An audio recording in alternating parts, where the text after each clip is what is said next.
let's solve this. What did you get?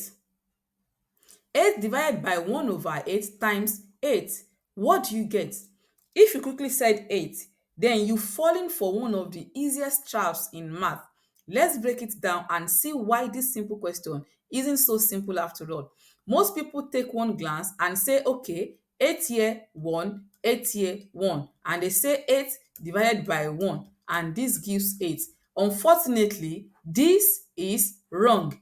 Why is that wrong? When applying, you are to apply the PEMDAS rule, and when we are applying the order of operation, which is PEMDAS, multiplication and division are on the same hierarchy, same as addition and subtraction.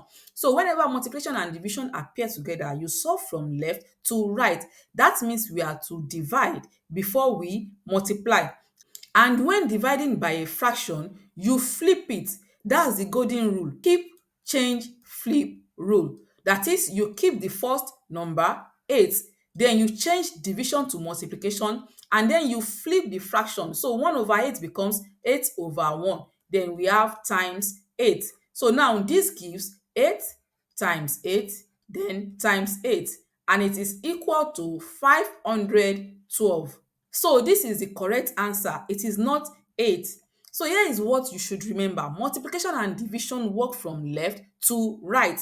And when you are dividing by a fraction, that means you are multiplying by its reciprocal. And sometimes the simplest questions hide the biggest traps. So now try this.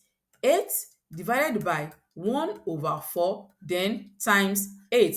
Remember to follow the rule carefully and drop your answer in the comments. Let's see who gets it right. If this makes sense, hit that like button, share it with someone who loves quick math shortcuts, and subscribe for more smart math with a twist. See you in the next video.